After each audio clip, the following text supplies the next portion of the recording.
Greetings, citizens, and welcome to Unknown.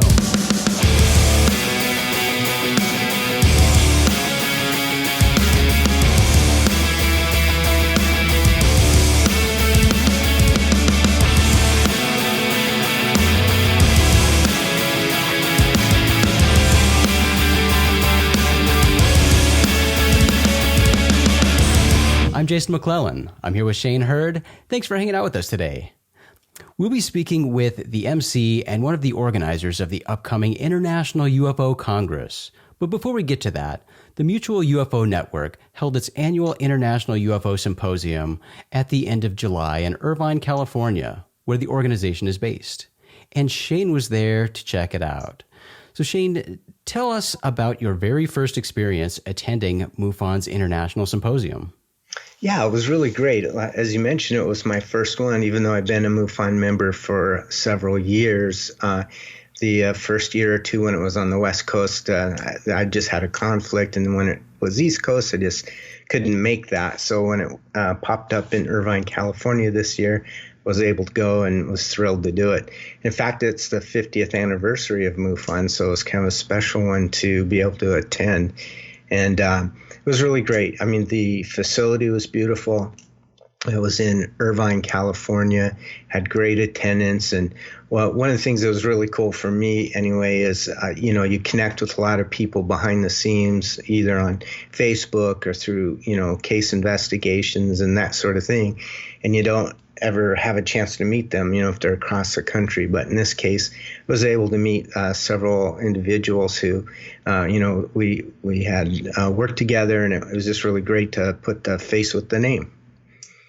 And then in addition to that, there were, some good speakers. I got the privilege to spend some time with Cheryl Costa, and a lot of the things that she's doing right now, her and Linda are putting together quite a volume of statistical data, based on states and counties and cities, and just a level of degree that, is going to be super useful. And I think it's going to sort of be their opus because they're talking about retirement sometime thereafter. But yeah, good for them. Yeah, but it was really great to, see her work in that. And the presentation that she had, people really responded to it as well. So I thought that was really great. And it kind of had an international flair. There was people from, Holland, I believe it is, and Canada and Brazil, really places all across the world providing case data and examples. And that was kind of fascinating as well. Just shows you the international nature of the UFO enigma. So I really enjoyed that as well. They had great vendor room and some really interesting things there as well. So it was really a very neat conference. And it was all in one location, one stage, that kind of setup. And, you're able to enjoy as much as you wanted to. So, and then, of course, there was plenty of time to hang out and enjoy some of the beautiful California weather and sitting out on the patio and having dinner and drinks and sitting by the fire. I mean, it was just really cool. Got to see a lot of work or, visit with a lot of the speakers as well. So I really had a great time. That's awesome. I'm glad to hear it. Yeah, I've been to the symposium in Irvine before. Beautiful location, enjoyed it. But, the next one is going to be in Las Vegas again. And, I love Vegas, so I'm excited for that one. Yeah, nice. Yeah, that'd be a great location as well. Oh, yeah. Some more West Coast stuff. You got it. Well, Speaking of the International UFO Congress, that event is right around the corner. This awesome annual UFO event lands in Phoenix, Arizona, September 4th through the 8th. So let's jump into our conversation with conference co-organizer Alejandro Rojas for a preview of this year's event. This year marks the 28th annual International UFO Congress, and in my opinion, it's a pretty exciting year too, because the conference is being held in a new location, and it's being held during a different time of year than has historically been the case. So, Alejandro, these are a couple of pretty substantial changes to your event. So what prompted those? It's a few things. I mean, when you and I worked together, I think, well, you and I found the location we used to be at, which was an extraordinary location. And this is funny because, we were going to go, I'm sure you remember all of this. We were going to do something in Mesa at a place that it wasn't as fancy, still great place. A lot of, I think some like smaller Comic-Cons or anime type things do stuff there. That's right. But then the Weekapod, this beautiful Fort McDowell, asked us to go out there, and you and I knew there was no way they would give us a price, right? Like what we had in Mesa. But we went out anyway, so we could get our free lunch and check it out, and it ended up being great. And at the end, we told them what it would take to get our business, and we had this other awesome offer. And surprisingly, they cut their prices in half. Yeah, and to accommodate us and to bring us over there. The problem is, that was during the recession period. It's funny to think of Tempe because that wasn't too far after I moved out here. And I remember what Tempe looked like, kind of like surreal, kind of like Mad Max with this giant tower that was, incomplete and not getting finished. And all of these buildings that were empty.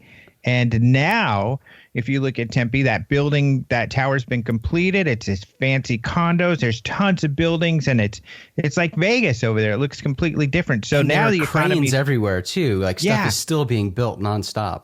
Exactly. So now business is booming, and so they are not as willing to do those incredible prices. Okay. And of course, everybody wants to be out here in February and March when it's cold everywhere else. So prices were going up.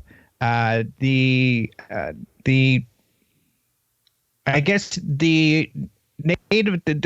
working with the Native American tribes, they don't prioritize conferences as much as the casinos, which makes sense. I see. And so a lot of times they use the space for themselves.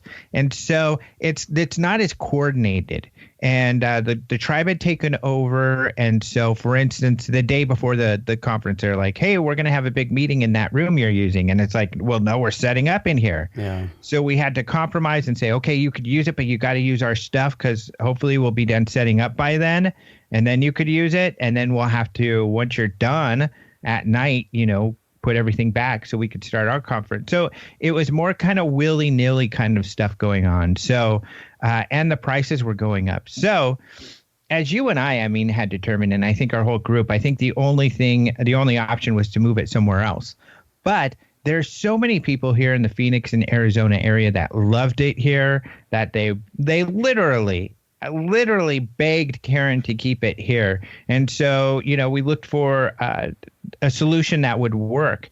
And the only solution we found, which was actually a great solution, is downtown, right in the heart. This actually is a very important piece of property, the Sheraton to the city. The city partially owned it.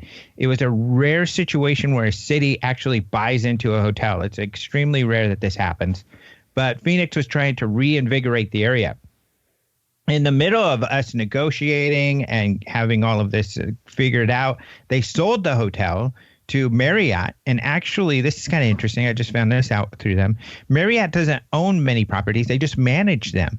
But this is one of their properties they own, which I guess there's only not even, you can count them on one hand, how many they actually own. And so a lot of changes going on there, but I think that helped us get a good deal. But we had to move it to September because, of course, it would have been way too expensive, any other time of year. So, but there's a very huge conference that's right before ours called Sabutan. It's an anime one, and it started small and it's grown to crazy huge proportions. So we saw that they were able to do that. So hopefully we'll also be able to grow the Congress. And I think we're going to get a ton of I was going to ask you about that because that's certainly a big issue you and I ran into, and that was the limitation on scalability. And that's hugely important for a conference like this. Yeah. Yeah, exactly. Scalability is the other thing. And we were at capacity at Fort McDowell, which was another one of the major problems. They even kept saying at the last conference, last year, they kept saying, you're too big for us. You're too big for us. Because we had standing room only during some of our talks. So, scalability is great. Scaling up or down, depending on what's necessary, is possible at this location. Not only that, it's the heart of downtown. So literally, CBS, I think it is right next door. So all of the major media is down there. So I think we'll get a lot more coverage for it. In fact, some local media have already tweeted about it because they've noticed it on the calendars, and kind of tongue in cheek, but not so much. I think they're curious. Which is great. So, yeah, I think all of those reasons essentially are why we had to move. And some people ask, well, why are you doing it? It was so great out there. And it was beautiful. But we had to. There's no choice. We had to move. And it was either here or Vegas. Right. So, Well, what's great. Go ahead, Shane. I was going to just say what's great about that, too, for the attendees is it's right in downtown Phoenix, so you could fly in, you can, you can Uber over or whatever, and then there's a lot more rooms available at that hotel. But then there's a lot of other hotels, so the options are a lot easier than they were in the last place. So I thought that was pretty cool too. Yeah. Well, and I don't know. Actually, I don't know about you, Shane, but I know, Jason does Comic-Con, and it would be, of course, incredible if, and that's kind of what that Sabuton is like. It's so big, and that's what Phoenix Comic-Con is like. So it'll be great if it could grow to that point to kind of take over, a few city blocks and be a big thing. And you made a good point about media. I hadn't thought about that, but you're right. That does increase the access and make it so much more convenient for them because, the newspaper is right there. I think it's Channel 12 is right down the street. I mean, they can just have camera guys walk there. Exactly. Yeah, that's awesome. So the Congress has always had an extensive lineup of speakers who present lectures and participate in panel discussions. There seems to be even more participants this year than usual. And you've also introduced lunchtime workshops this year. How are those going to work? So, the lunchtime workshops, essentially, Karen went to a conference for event organizing, but also, looking at what the other conferences are offering and what people like, trying to figure out how to offer more for people to do and to participate in. And so one thing that a lot of people are doing are these lunchtime workshops. So essentially, there is a cost associated to it, but it's a limited seating, so it's a more intimate experience with whoever's hosting it, and you get lunch. So lunch is brought to you, so you can have your lunch while you're doing whatever you're doing for this workshop. And most of the workshops are related to kind of experiential type of things. So we have a lot of, in fact, half of, if not more than half of the workshop organizers are people who are, they do meditation or hypnosis or something like that. So, for instance, Carolyn Corey, Kathleen Martin, and Rebecca Wright Hardcastle are going to be doing that sort of thing, these sort of kind of meditations or that sort of thing that people can go through. And of course, a lot of people are interested in that. So, you can hear about them, talk about it when they do their lecture, and then you can participate in it in the lunch workshops. And then we also have Travis Walton. He wasn't sure, when he'd be able to talk. He's actually, I think, that weekend also doing another conference, some big horror conference. So, but he was able to do a workshop. So that'll be a lot of fun. People love talking. And you can have more of a one-on-one. And people have an endless amount of questions for Travis. So David Hatcher Childress and then Dolan also. Of course, they're two popular speakers who people love to get more time with to ask questions. And they're both a wealth of knowledge. So those have been very popular too. So, so those who want to, stay in for lunch at one point, they can do that and hear a lecture. This sounds like a really cool addition because not only is it adding another option for people, but it's still remaining true to that thing that's, becoming sort of unique to the Congress now. And that is you don't really miss anything, right? You don't Exactly. have overlapping thing. And we all see that, illustrated just ridiculous amounts at things like Alien Con, where you've got so many things going on at the same time, and you have to look at the schedule and pick and choose, and you're going to miss out on something you want to see, but you can only see one thing. And this is additional experience that you can have at the event, and you don't have to miss anything. Yeah, exactly. Cool. And that's extremely important to us. Of course, it was important to the Browns, who owned the conference before we took it over, and it was something that they really wanted us to continue. But it's something that, we felt was important too, because we're about research, and information. And at those other conferences, we speak at AlienCon, so I can use use them as an example, because we love them. I love them. Yeah. I love participating in AlienCon. But with that model, there's a lot of people who will stand in line for a long time. We've seen this at the different events. They're waiting in line. They get it up there after an hour or so, and you can hear them all boo once the doors are closed because there's not enough room. Right. So now you've just missed. You can't get into the one you want. You might not be able to get into this speaker, and then you've got to go look around and be like, well, okay, who else am I going to listen to? This Alejandro guy, whoever he is talking about some. I guess I'll go in here. But, and plus that Alejandro guy might have some good stuff to say, even though you don't know anything about him. So what's great about the Congress, what's great about the Congress is that they not only get to see the person they want to see, but they'll also, get to see some of these people they may not have heard of, many of whom they'll probably, as we know, every year, one of these or a few of these people who are not known are breakout stars at the Congress, and everybody's talking about them. Oh my gosh, did you see that lecture? They were amazing. I didn't even know who they were. And so that's really exciting, because then those people become start doing the lecture circuit, and their information gets out, and it's a good way to keep everything fresh.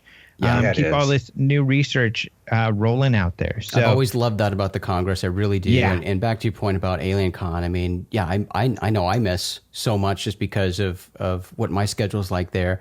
But even like with your buddies there, there's so many of our friends there. Yes. I think I've only been able to make it to one of your talks there because we always have conflicting things, and it doesn't work because there's too much going on at the same time. So and that was the one that you were in also. Yeah, that's right. Well, let's get into the focal point of the Congress, and that is the speaker lineup. So would you kind of walk us through a brief preview of some of the highlights attendees have to look forward to this year in terms of presentations? Okay. I guess there's a few tracks. One of the big ones, of course, and we'll get to the biggest first, I guess, would be two of the real hot topics, and that's George Knapp and Jeremy Corbell. Of course, they're doing every freaking event out there, but ours is pretty much the last. And the great thing is that we've always had a great relationship with them, and they understand that we're about research. So they both have been making sure that they're preparing some new late-breaking stuff and new information that'll make news that people haven't heard about before. So that's really exciting. George Knapp is going to be talking about ATIP, and he's going to be bringing some information he says is new to that. Of course, he's the guy who's been breaking the most news, more than to the stars themselves. I think George Knapp has been breaking the biggest news related to all of this. And then Jeremy has been part of that with his films just getting bigger and bigger and bigger and bigger. But Jeremy's going to be sharing new films that nobody's ever seen before and may never see again. A couple Bob Lazar shorts, his big films, of course, Skinwalker. I've never seen Bob Lazar in shorts.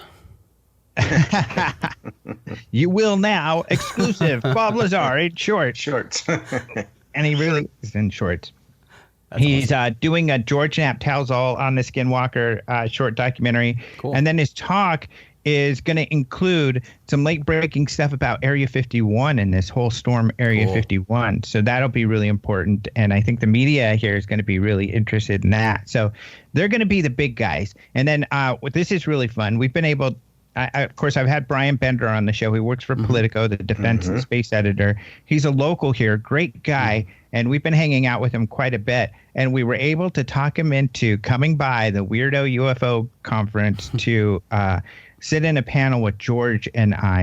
And I'm excited about this because he hasn't met George. Wow.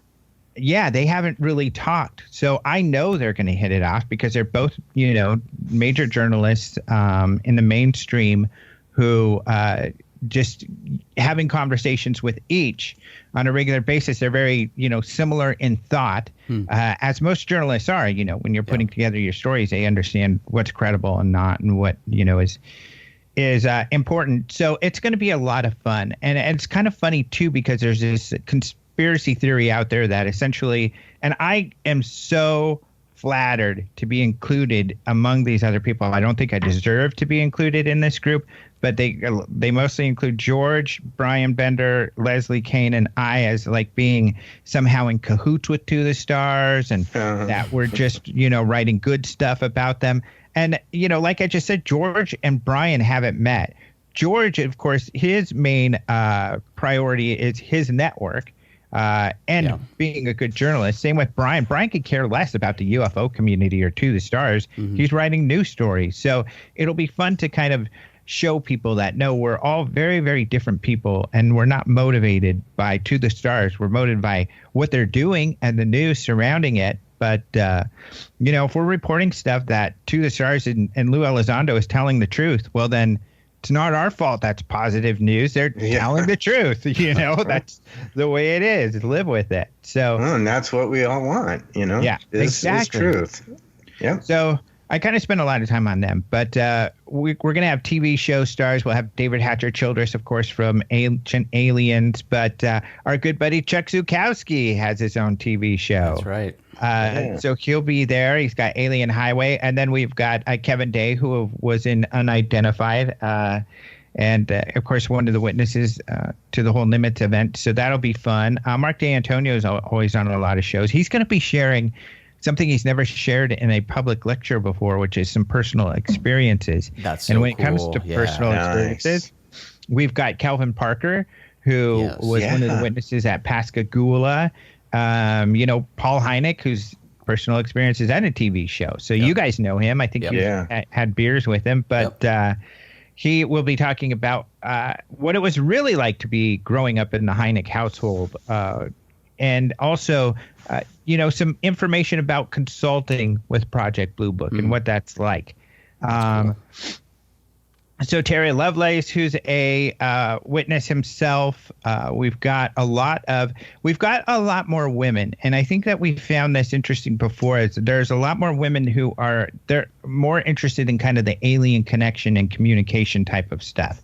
So we have a lot of that with Carolyn Corey. We'll be speaking about that sort of thing. Lisa Tenney and Debbie Jordan Cobble are people who talk about that sort of thing. Debbie Jordan Cobble was actually the subject. That's who Bob Hopkins wrote about when he for Intruders, the book and the movie. And so she'll be there sharing her story that inspired. Why can I not remember his first name? Bud. There you go. Because I knew it was you were close.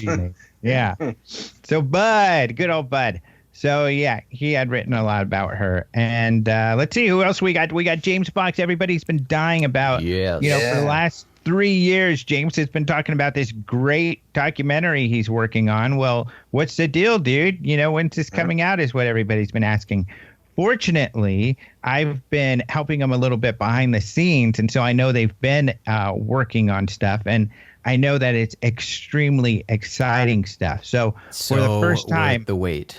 Exactly. For the first time, and you guys have probably, if you follow, things closely, you can kind of get some inklings. And Lee Spiegel has been talking about it a bit because he's been helping with the project. So James is finally going to be showing some behind the scenes and some information about this much anticipated film he will be coming out with. So that's extremely exciting. He's great.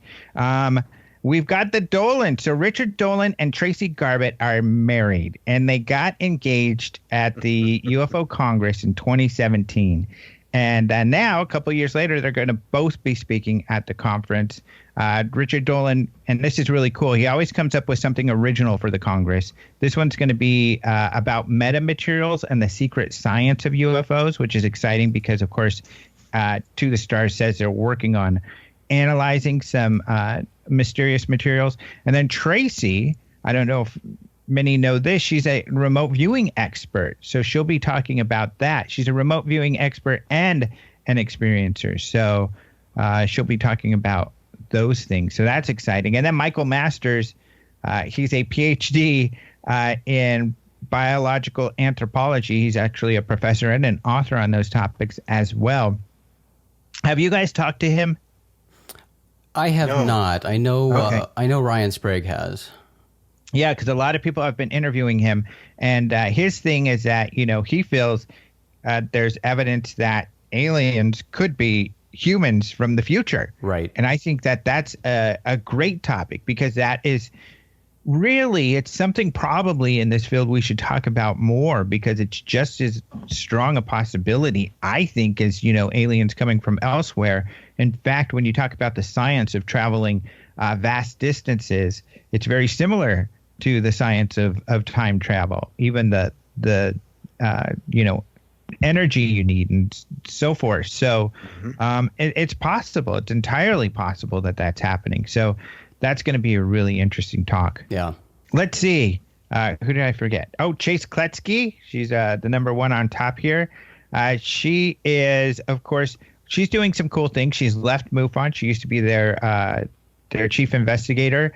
And now she's doing her own independent investigation. And she's moved to Washington, D.C., where she is a registered lobbyist. And she has been successful at briefing some people on lawmakers on the UFO topic. And she's been doing her own investigation. So she's going to be talking about that and kind of the future as she sees it of this field, which I think is really important. Chris O'Brien talking about the future of the field. There's a lot of people, and you've probably interviewed all of them, who have been talking about creating an all-in-one system to monitor UFOs, and where you can kind of deploy these systems and get some different telemetry and information when there's a UFO sighting. Well, the first person to actually get to the finish line was the last to even start this whole thing, or at least that we were aware of, Chris O'Brien, and he's already out of the gate. He's the first out of the gate, and that's so awesome. Yeah. So he's going to have a sample of his system that he'll be showing at a table, a vendor table, and then he's going to be talking about his UFO DAP system that does all of this. So, our good buddy Mark D'Antonio and Doug Trumbull and our other friends at UFO Data, they just haven't been able to wrap it up, and Chris O'Brien has. So I'm extremely excited for him, and it looks like a super cool system. You should put Chris O'Brien's table next to Mark's table. Yeah, that would be hilarious. Yeah. That would be funny. He can be every time he looks over, Mark looks at his table, he can say, "That's right.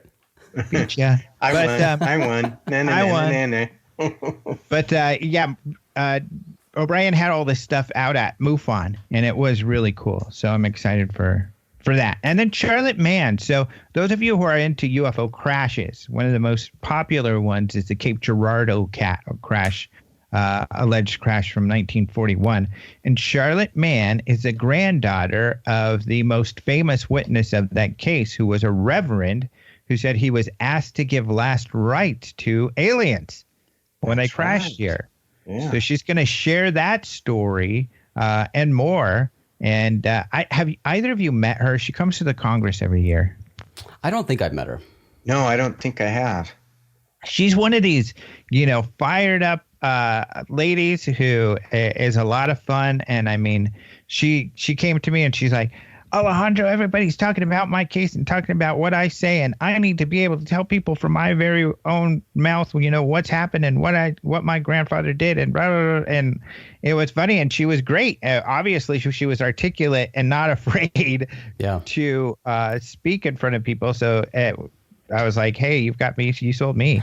So, so I've been pushing for that, and I'm really excited that we've got her on there, because I think she's going to be a lot of fun. She's just going to go up there and tell people this is how it is, and that's going to be a lot of fun. And then we have Sonja Barrett, who is another kind of experiencer, talking about consciousness with UFOs, and that's always a popular topic. And this is one I'm really excited about. This is one I keep pushing and talking about, which is Tui Snyder. She's an author, speaker, and photographer. So she talks and writes books on various topics. But one of the things she decided to research is the Great Texas Airship Mystery of 1897, which is a really interesting one. I'm not so read up on that whole thing. And she is, and she's got a bunch of news clippings. It sounds like her talk is going to be similar to what Noe Torres does, and he's actually the one who told us about her. And I love Noe Torres' stuff, so I'm really excited for her talk. Nice. Oh, cool. She seems really cool. And I think I've got everybody. Oh, except for Ben. Our good buddy Ben. Oh, yeah, Ben is lecturing. That's right. Yeah, so he's doing the Skywatch, and we're going to actually bus people because there's no, in the middle of downtown, you can't go out and be in the dark. So we're busing people to South Mountain, and we've worked with the park, and the park is going to let us in after the gates are officially closed. The bus will go to a lookout because, of course, the views of the city are remarkable from up there. Yeah. Mm-hmm. Hopefully, Ben will also, I'm going to try to tell them, maybe tell people a little bit about the Phoenix Lights because that's where a lot of people saw them. And then they're going to go to a place that they've got set out for us behind the visitor center that's really dark. And Ben will be doing the whole thing he does with the night watch and the night optics. That event's actually even already sold out. But we do have a wait list. Yeah. Yeah. So that's super nice. cool. And here's another cool thing for people who have done the Skywatch with Ben before at the Congress. Remember that pretty much every year he's done it, it's like cloudy or it's raining or something that kind of ruins it. But because it's not in February anymore, it's September, and it's going to be at South Mountain, this could be like the best year for the Skywatch. Yeah, no doubt. I thought of that same thing. No rain. Yeah, and it's even usually the event's really packed, even if the weather isn't great, because it's so fun just to play with the night vision and look at it and hear Ben talking about it. So this is going to be great. Yeah, because of the location is so awesome. Just being there is so fun because you're in this giant canyon right over, with the Phoenix just right there. South Mountain is a really cool park. I love South Mountain. It's amazing. Right in the middle of the city, you can have these desert, mountainous kind of landscapes that feel like there's no one around. But Ben is also, his talk's going to be a lot of fun. If you guys haven't seen it, and I don't know how much you guys have seen, but he's got this new TV show, Ghosts of Morgan City. And so he's going to be talking, it's ghost hunting, but he's going to be talking about the similarities between, the different type of paranormal research. I love that. But I don't know if you've seen, he did this thing on one of these videos they've captured, which I don't think, I trust Ben. He's a good buddy. I do too. I don't know him to be a fake or a liar. So if this video they captured is real, have you guys seen it? The lady Yes. Yeah. It's extraordinary. Wow. It is. It's like the movies. Yeah, it is. It's the best ghost footage I've ever seen. Yeah. Yeah, it's amazing. And he tells the story about it. He's got that Facebook video, and his analysis seems right on that this thing is weird, man.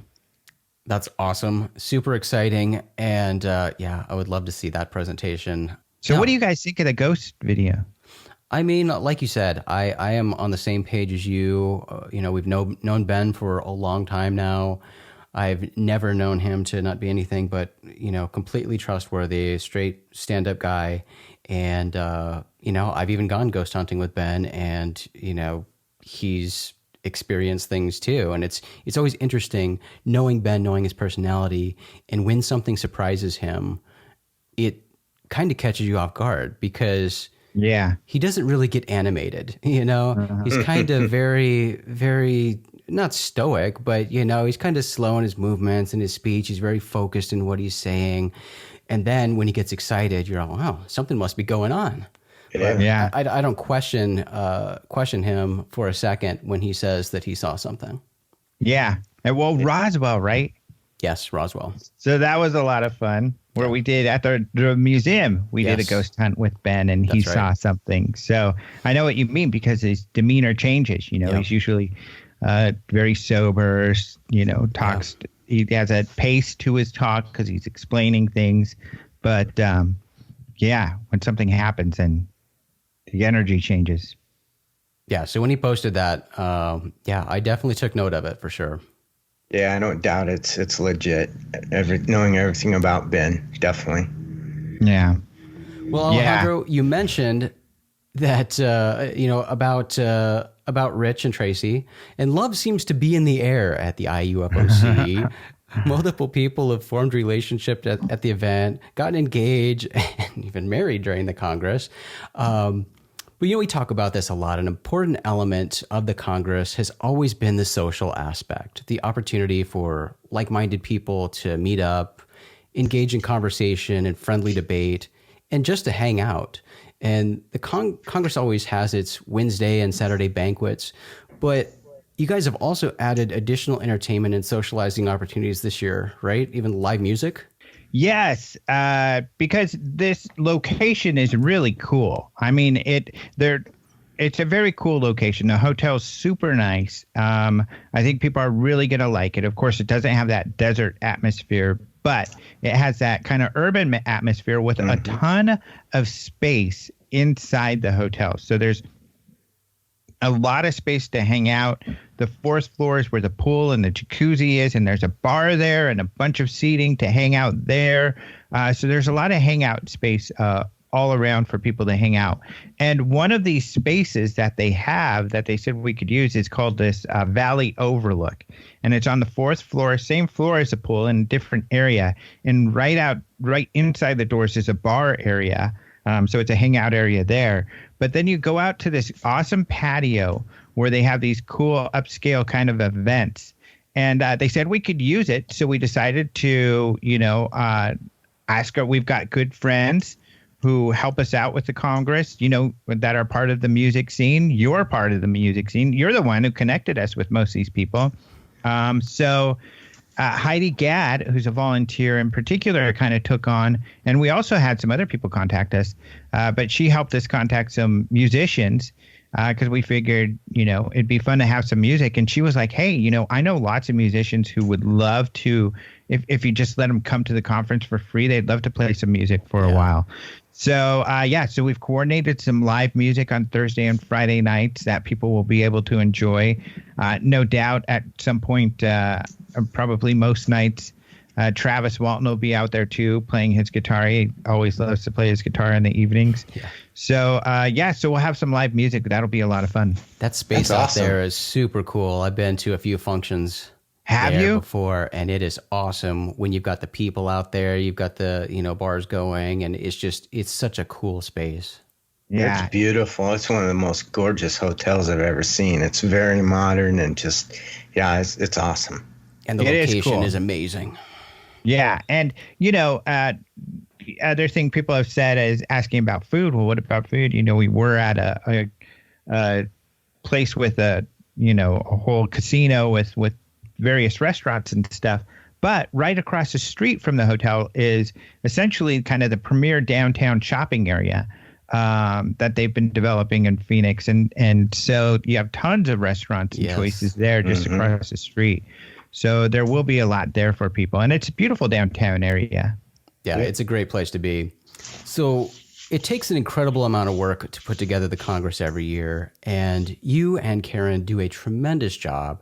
And the event always succeeds because of, many reasons, but including the many awesome volunteers who donate their time to make this thing happen. So my question is, are there still opportunities for people to volunteer to help out this year? There might be, like if at this point, I don't know that we wouldn't be able to provide hotel rooms, but we could definitely provide tickets. Okay. So I would say we're not completely settled in that way. So there are opportunities. So you can email contact@ufocongress.com if you are interested. So just contact@ufocongress.com or go to ufocongress.com and contact us through the contact form and let us know. And there may be opportunities. In fact, there could be a couple people hearing this that are saying, they haven't even gotten back to me. I asked to be a volunteer. Don't worry. If that's true, email us again and remind us if you want. But we most likely have you on our list, and we will be getting back with you soon. We're just kind of finalizing the volunteers. But, when you talk about volunteers, you're right. We have amazing volunteers. There's Jordan Pease and Carlo Petrick who help us every year. We've had Crazy Danny. If people have been to the Congress, they remember Danny. You can't miss him with his silver pants and, crazy fun antics. He always makes the conference so fun. Yeah. But those guys are standards, and some of his buddies like Tyler Acorn and some of the others who come have been are awesome. But Phoenix Mufon's also been a huge help because first of all, they're one of the best chapters in the state, and I've been to a lot of different Mufon chapters, and they're absolutely incredible. They're amazing, and they keep winning awards. In fact, and they should, because they're one of the best states, and they get us a lot of help. So Jim and Stacy, who run it, help out a lot, and some of the members help out a lot. Don and Marianne Robb are a tremendous help. Karen Raystatter is a friend of ours who's there. Sandy Gogna. I could keep going on. There's just a ton of really great people who help us a lot. And then J.K. Scott, who helps with the film festival. So unfortunately, we haven't had Ryan Sprague in a while. He can't do this year again. He used to always help, and didn't. In fact, that's what he did for a long time. Right. And then he spoke, it was almost going to be convenient because he was on the West Coast for a brief period. Yeah. But now he's back east again, so it makes it a little difficult. Yeah, it's difficult, expensive, and I totally get it. He's a busy guy. He's doing lots of really cool stuff. So yeah, the volunteers are absolutely incredible. We've had so much incredible talent that has been able to help us over the years. And of course, there's a lot of people like Ryan or you or Michael Klein, even, and Maureen and Tom, some of the people who used to work with us who don't anymore, who are missed every year because they did some incredible stuff, with the conference as well. And then this year, like last year, we didn't have Angela Rayo. We didn't have John Rayo, the owner of Open Minds, either. Right. Not because he's snubbing us or something, and I think this isn't an accident. His wife conveniently schedules trips for them during our conference. That's right. And I think that, at least Karen thinks that she's doing it out of kindness to us. Because she thinks he's going to be too much in the way. But that's too funny. I actually, it's fun to have John. He's passionate about all of this stuff. He's the one who kept the Congress going. He, of course, employed all of us for Open Minds. He's awesome. So we miss him, too. It's too bad he can't make it. But I agree. He'll be enjoying some fun trip somewhere. That's right. Well, you already answered my last question, Alejandro, and that is, where can people go to see all of the important details about the event and to buy their tickets? Yes, it is ufocongress.com. There is a discount code that I can give your listeners for $50 off multi-day passes. Let me look it up while we talk because I want everybody to know. So I've got two codes. One of them is for 10% off of anything. But if you're going to get a multi-day pass, like if you're going to be there all week, or if you're going to be there just like Friday through Sunday, and get the Friday through Sunday pass, you'll get $50 off using this code I am about to give you. You're going to have to wait, the tension in the air as people eagerly await the discount codes.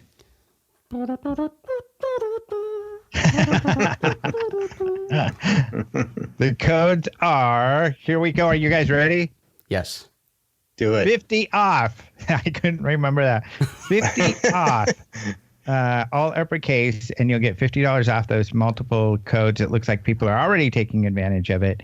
And if you use the code, we'll give you PHX10, Phoenix 10. So PHX uppercase 10, you'll get 10% off of anything else. So let's say you're only coming a half day, or you're just going to be there for maybe, a couple half days, because a lot of locals do that. They're like, I can come Saturday evening and Sunday morning. Then they get those tickets. You could get 10% off of anything else. So sweet. Yeah. And another fun thing we've done is VIP tickets, you know, and that is something people really like, right? Is to have tickets where they're kind of special. They get a special event, a t-shirt, and they get saved seats in the front and front couple rows. Yeah, that's huge. So those will be going well. You can get $50 off of those if you like as well. Nice.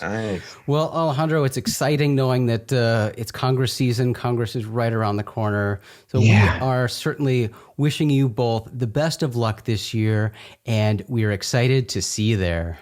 Yes, always excited to see you guys and everyone else as well. So thank you guys so much for having me on to talk about it. Yeah, looking forward to it so much. Yes, it's going to be awesome. It's going to be tons of fun.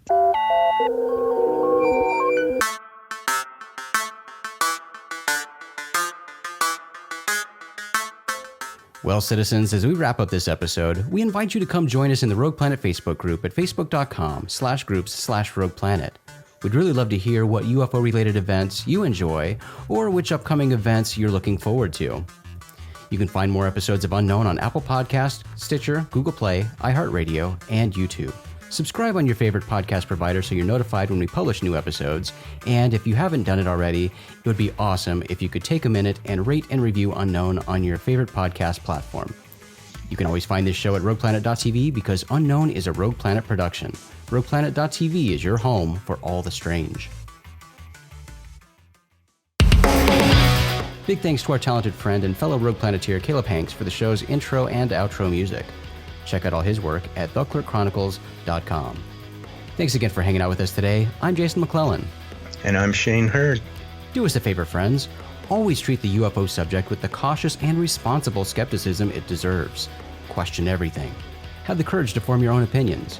Keep truth as the focus of your quest, even if the truth conflicts with your opinions. And, of course, stay strange.